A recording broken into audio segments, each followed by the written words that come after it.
आषाढ महिना म्हटलं म्हणजे घरोघरी तळणाचे वेगवेगळे पदार्थ केले जातात. कारण या दिवसात पाऊस झालेला असतो आणि त्यामुळे मग आपण हे असे वेगवेगळे तळणाचे पदार्थ बनवतो. तर त्यातलाच एक प्रकार म्हणजे गोड पुऱ्या. ह्या पुऱ्या 4 ते 5 दिवस अगदी आरामात टिकतात. त्याच्यामुळे ह्या पुऱ्या आपण प्रवासातही नेऊ शकतो. शिवाय ह्या पुऱ्या कडक होऊ नये, तेलकट होऊ नये किंवा वातड होऊ नये म्हणून काही टिप्सही आजच्या व्हिडिओमध्ये सांगितलेल्या आहेत. तर जास्त वेळ न घालवता लगेचच आजच्या रेसिपीला सुरुवात करूया. गोड पुऱ्या बनवण्यासाठी इथे मी 1 वाटी गूळ घेतलेला आहे. आता हा जो गूळ घेतला आहे तो एका भांड्यामध्ये काढून घ्यायचा आणि 1 वाटी गुळासाठी इथे मी 1 वाटी पाणी वापरलेलं आहे. जर जास्त गोड आवडत असतील पुऱ्या तर तुम्ही 1 वाटी पाण्याऐवजी 3/4 म्हणजे पाऊण वाटी पाणी इथे वापरू शकता. परंतु ह्याच्यापेक्षा जास्त पाणी वापरायचं नाही, नाहीतर मग ज्या पुऱ्या आहेत त्या गोडीला खूपच कमी होतील. आता हा जो गूळ आहे तो आपल्याला ह्या पाण्यामध्ये पूर्णपणे विरघळवून घ्यायचा आहे. पाक वगैरे इथे काही करायचा नाही आहे, तर फक्त गूळ जो आहे तो पाण्यात पूर्ण विरघळवून घ्यायचा आहे. म्हणून हे जे भांडं आहे ते गॅसवर ठेवले आणि याच्यामध्ये गूळ आता पूर्णपणे विरघळवून घेणार आहोत. तर गूळ पूर्ण विरघळलेला आहे, परंतु हे जे पाणी आहे गुळाचं हे अजून बऱ्यापैकी गरम आहे. ते आपल्याला पूर्ण थंड करून मगच वापरायचं आहे.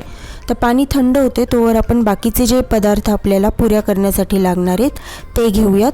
तर इथे 1 वाटी गूळ, 1 वाटी पाणी, ह्याच्यासाठी इथे 3 वाट्या गव्हाचं पीठ वापरलेलं आहे.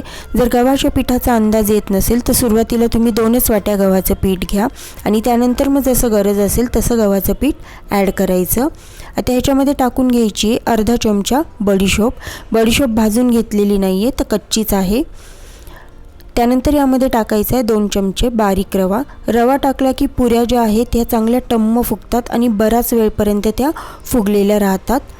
त्यानंतर याच्यामध्ये टाकून घ्यायची अगदी थोडीशी सुंठ पावडर. सुंठ पावडरऐवजी तुम्ही इथे वेलची पावडर देखील वापरू शकता. आणि गोडाचा पदार्थ आहे म्हणजे यात थोडंसं मीठ हे हवंच, म्हणून अगदी चिमूटभर मीठ टाकून घेतलेलं आहे. आता ह्याच्यामध्ये आपण जे गुळाचं पाणी करून घेतलं होतं ते टाकायचं आहे. आता मगाशी ज्यावेळी आपण पीठ वगैरे ॲड केलं तर त्यावेळी ह्याच्यामध्ये टाकायचं अजून एक पदार्थ, तो म्हणजे तूप. तर इथे 2 चमचे नॉर्मल टेम्परेचरचं जे साजूक तूप असतं ते टाकून घ्यायचं आहे. तुम्हाला जर गरम करून तूप टाकायचं असेल तरी चालेल, परंतु अशा प्रकारे जरी तूप टाकलं तरीसुद्धा पुऱ्या छान खमंगच होतात. तर इथे 2 चमचे तूप टाकल्यानंतर आता हे सगळे जिन्नस एकदा नीट एकत्र करून घ्यायचे. तर हे जे गुळाचं पाणी आहे ते आपण अजून सगळं टाकलेलं नाही आहे, तर अर्धंच पाणी इथे सुरुवातीला टाकून घेतलेलं आहे. आता ह्या पाण्यामध्ये सुरुवातीला हे पीठ नीट मिक्स करून घ्यायचं आहे आणि त्यानंतर मग जे राहिलेलं गुळाचं पाणी आहे ते याच्यामध्ये ॲड करायचं आहे. आता हे जे राहिलेलं पाणी आहे ते पण आपण याच्यामध्ये सगळं टाकून घेणार आहोत. आणि गुळाचं पाणी टाकताना गाळूनच घ्यायचं, म्हणजे जर गुळामध्ये काही खडे असतील किंवा काही कचरा असेल तर तो ह्या पुरीच्या पिठामध्ये येणार नाही. आता हे सगळं पाणी यामध्ये टाकल्यानंतर या पिठाचा आपल्याला चांगला घट्टसर असा गोळा मळून घ्यायचा आहे. तर हे जे पीठ आहे किंवा हे पुऱ्यांचं जे पीठ आपण मळणार आहोत हे फार सैल ठेवायचं नाही. जर खूप सैल राहिलं तर पुऱ्या ज्या आहेत त्या खूप तेलकट होतात आणि अगदी कडक मळलं तर मात्र ह्या पुऱ्या खूप कडक होतात. त्याच्यामुळे पीठ जे आहे ते फार घट्टही मळायचं नाही आहे, खूपच कडकही मळायचं नाही किंवा अगदी सैलसरही मळायचं नाही आहे. तर इथे पुऱ्यांसाठीचं जे कणिक आहे ते मळून झालेलं आहे. आता हे कणिक आपण एक 5 ते 7 मिनटासाठी असंच झाकून ठेवूयात, म्हणजे मग ते चांगलं मुरलं जाईल. तर 5 ते 7 मिनिट झालेले आहेत, पीठ चांगलं मुरलेलं आहे. आता हे पीठ परत एकदा नीट मळून घ्यायचं आणि त्यानंतर मग ह्याच्या पुऱ्या करायला घ्यायच्या आहेत. आता या पिठापैकी एक लिंबाच्या आकाराचा गोळा घ्यायचा आणि मग त्याची छोटीशी पुरी लाटून घ्यायची आहे. तर पुरी लाटताना पळपटलं अगदी थोडंसं तूप लावायचं, तेल किंवा तूप काहीही चालेल. तसं ह्या पुऱ्या पळपटल्या चिकटत नाहीत, परंतु तरी देखील जर वाटत असेल की चिकटतील तर म्हणून इथे अगदी थेंबभर तूप लावून घेतलेलं आहे. आणि ह्या ज्या पुऱ्या आहेत ह्या फार जाडसर ठेवायच्या नाही किंवा फार पातळही लाटायच्या नाही.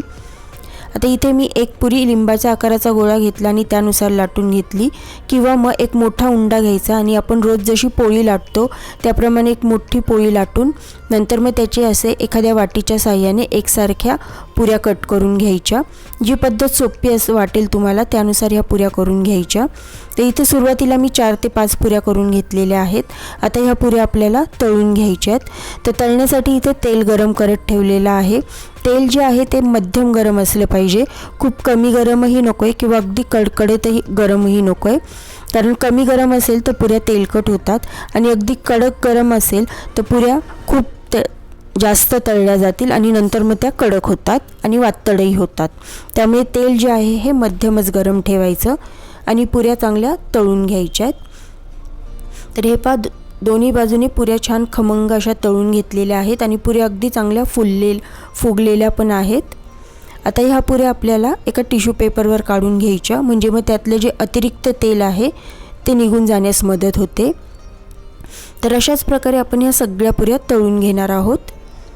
तर इथे सगळ्या पुऱ्या तळून झालेल्या आहेत आणि यातली एक जी पुरी आहे ती थोडीशी वेगळी केलेली आहे सहजच.